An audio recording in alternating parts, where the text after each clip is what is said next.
बिल्कुल। Sir, BJP ने सम्राट चौधरी को सीएम बनाकर जिस तरह से कुशवाहा और ओबीसी वोट बैंक साधने की कोशिश की, साथ ही नीतीश कुमार के वोट बैंक को भी छूना चाहती है, लेकिन इससे पारंपरिक जो सवर्ण और वैश्य वोटर हैं वो असहज हो गए हैं।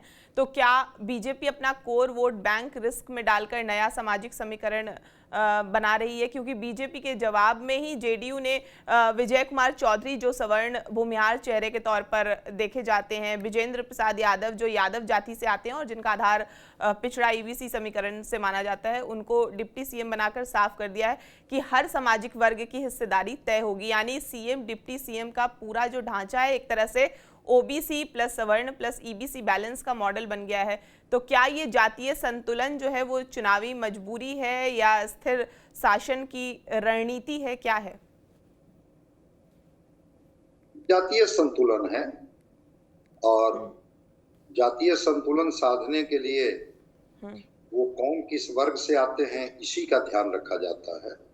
वो शासन और प्रशासन चलाने के लिए तो योग्य लोगों की जरूरत होती है, अनुभवी लोगों की जरूरत होती है, लेकिन जब जाति देख करके कोई पद आप देते हैं तो मानता है लोग कि जातीय समीकरण को ही साधने की कोशिश की जाती है। और जो सवर्ण की बात कर रही हैं, जो व्यवसायी वर्ग की बात कर रही हैं, बनिया समाज की बात, अग्रवाल जो लोग भी हैं, तो ट्रेडिशनल वोटर तो ये बीजेपी के रहे, लेकिन इनके भरोसे बिहार में सत्ता आ जाए ये संभव नहीं है।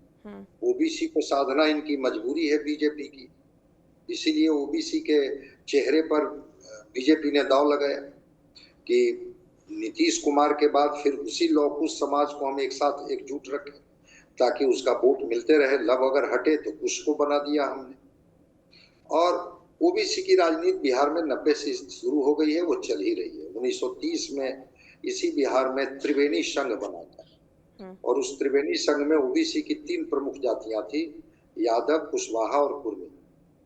तो 90 से लेकर के 2005 तक तो यादव समाज के हाथ में बिहार में सत्ता रही।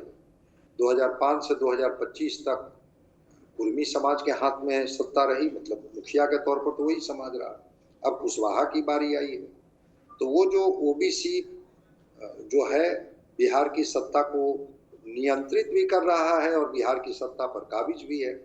अब बाकी समीकरण बिठाने के लिए कि सवर्ण नाराज ना हो जाए इसलिए उनके कुछ लोगों को एडजस्ट कर लीजिए, वैश्य नाराज ना हो जाए इसलिए उनको कोई जिम्मेवारी दे दीजिए, दलित नाराज ना हो जाए इसलिए उनके हिस्से में कुछ काम कर दीजिए, वो अलग बात है। लेकिन बिहार की राजनीति 90 के बाद से ओबीसी के इर्द गिर्द घूम रही है, और बीजेपी भी हिम्मत नहीं जुटा पाई कि हम उस जातीय समीकरण, सोशल कॉम्बिनेशन से बाहर हट करके कोई निर्णय लें। तो जब हिम्मत नहीं जुटा पाई तो फिर तो उसी जातीय समीकरण में आपको चुनना है कि भाई विपक्ष जो खास करके आरजेडी, वो तो यही अगड़ा पिछड़ा की राजनीति करने में लालू प्रसाद जी माहिर हैं, और जैसे ही वो माहौल को गर्म करते हैं, वोट की फसल काट लेते हैं, वो पिछड़ा का ध्रुवीकरण होता है और फिर इसका लाभ उनको मिल जाता है। इस बार सम्राट चौधरी पर बीजेपी ने दांव लगा करके शायद ये अगड़ा पिछड़ा वाले दांव वो कुंद तो जरूर कर दिया है, लेकिन जो उनके ट्रेडिशनल वोटर हैं, जो उनके लिए लड़ते रहे, जो कह रहे थे ना विजय सिन्हा कि खून भी बहाया पसीना भी बहाया, खून पसीना बहाने वाले लोग थोड़ा भी ठंडे हैं। उनको अब कब उनके चेहरे पर थोड़ा प्रसन्नता दिखेगी या मुस्कुराहट दिखेगी ये तो बीजेपी बताएगी। लेकिन हाँ, उनको लगता है कि बीजेपी जब शून्य पर थी, बीजेपी जब कहीं नहीं थी, कैलाशपति मिश्र तो बीजेपी के भीष्म पितामह बिहार के माने जाते हैं। उसी कैलाशपति मिश्र ने गांव-गांव घूम करके संगठन बनाया था, और कैलाशपति मिश्र को लोग आज भी मानते हैं कि उन्हीं की ताकत है कि बीजेपी आज सत्ता के शिखर पर पहुंच पाई। तो वैसे लोग, जो लोगों ने सींचा है पार्टी को, वैसे लोगों को भी पार्टी कब जगह दे पाएगी, कब हिमाकत कर पाएगी, या जातीय समीकरण के इर्द गिर्द ही वो पार्टी भी बन के रह जाएगी। छोड़िए बाकी चीज, जाति समीकरण, जाति साध लिए तो बिहार की राजनीति साध लिए। अब बिहार की राजनीति सध गई तो सत्ता पर हमारा अधिकार हो गया। तो सत्ता पाना ही अगर मकसद है तो उसके लिए तो जो जाति का रास्ता से जो सत्ता होके जाती है उसमें तो बीजेपी सफल मानी जाएगी। अगर मानी जाएगी कि नहीं, उन कुर्बानियों, उन संघर्षों और उन कुर्सी लगाने वाले और दरी बिछाने वाले लोगों के हिस्से में भी थोड़ी ताकत आनी चाहिए। तो फिर तो बीजेपी को सब लोगों को भी सम्मान देना होगा।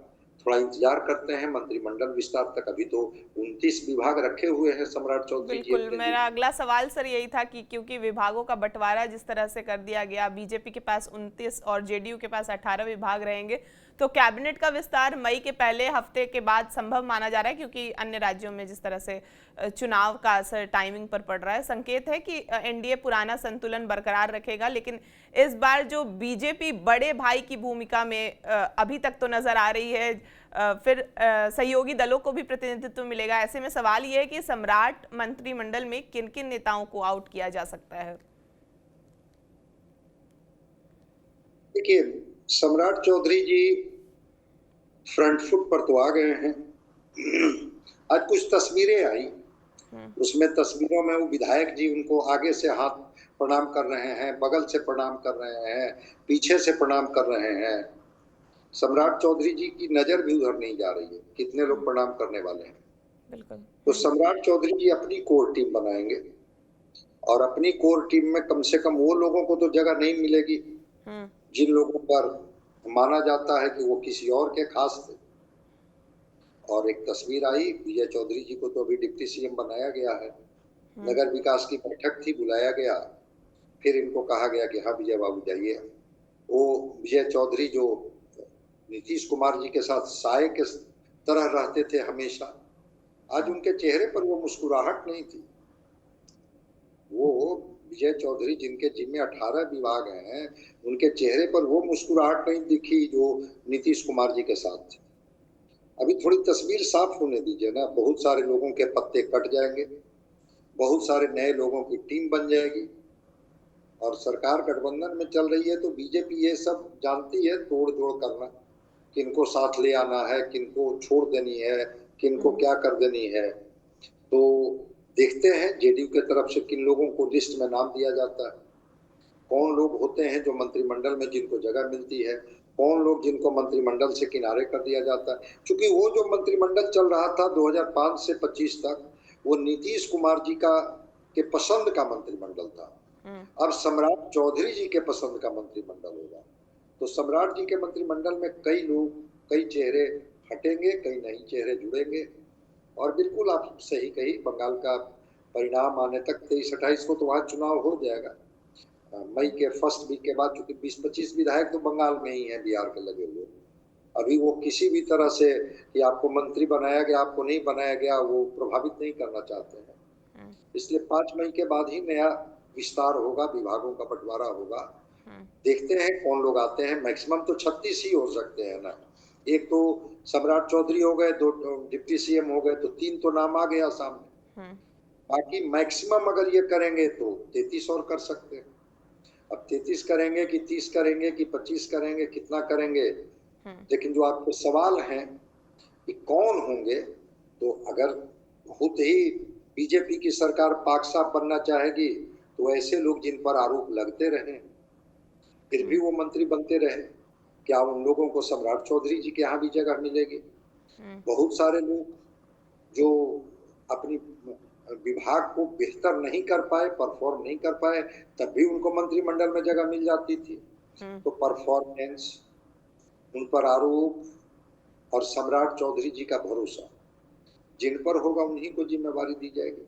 इसलिए थोड़ा और इंतजार कीजिए ना, देखते हैं।